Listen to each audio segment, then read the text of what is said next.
सुप्रभात दोस्तों।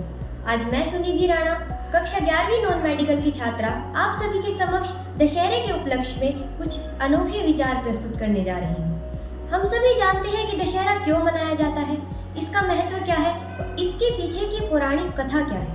परंतु आज के इस आधुनिक दौर में यदि कुछ जानने समझने की आवश्यकता है तो वो है इसका प्रतीकात्मक अर्थ। दशहरा केवल असत्य पर सत्य की विजय ही नहीं, दशहरा संघर्ष की विजय है, धैर्य और त्याग की विजय है। दशहरा केवल राम और रावण के युद्ध से लेकर रावण के अंत तक की कथा ही नहीं, दशहरा श्री राम के संपूर्ण जीवन काल में आए संघर्षों की विजय है। श्री राम ने मानव अवतार लेकर हमें यह दर्शाया है कि कोई भी मनुष्य बड़ी से बड़ी कठिनाई, बड़े से बड़े संघर्षों पर विजय प्राप्त कर सकता है यदि उसमें कुछ करने की दृढ़ता के साथ साथ साधारणता। हम सब जानते हैं रावण कोई आम इंसान नहीं था। रावण अपने काल का सबसे विद्वान पंडित था। रावण शिव जी का परम भक्त, शिव तांडव स्तोत्रम का रचयिता था।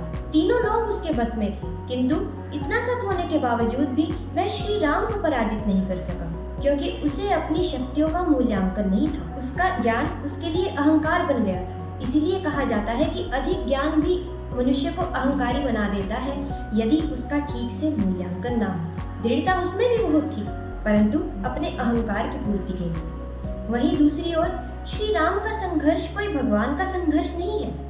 श्री राम का संघर्ष एक ऐसे मनुष्य का संघर्ष है जो विपरीत स्थितियों में किया गया। आप सोचिए, किसी को राज्याभिषेक के दिन वनवास मिल जाए, वनवास मिले तो उनकी पत्नी भी उनसे छीन जाए, उनकी अर्धांगिनी उनसे बिछड़ जाए और फिर रावण जैसे महाशक्तिशाली योद्धा से युद्ध हो जाए। कोई धैर्यवान व्यक्ति भी अपना धैर्य खो देता है, परंतु श्री राम का यही मनोबल हमें पहचानना है, यही व्यक्तित्व हमें पहचानना है। इसी व्यक्तित्व ने उन्हें युवराज राम से मर्यादा पुरुषोत्तम राम की उपाधि दी। इसी धैर्य की यात्रा ने उन्हें श्री राम से भगवान श्री राम बनाया। श्री राम भरत, इक्ष्वाकु, अज और रघु जैसे महान वंश के राजा थे। वे चाहते तो माता सीता को वापस लाने के लिए किसी राज्य के राजाओं की भी मदद ले सकते थे, किंतु उन्होंने वंचित और पिछड़े वर्ग की सहायता ली, उन्होंने आम जन की सहायता ली।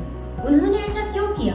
उन्होंने ऐसा इसलिए किया क्योंकि वो जानते थे कि ये युद्ध शक्ति से नहीं, सदाचार से जीता जा सकता है।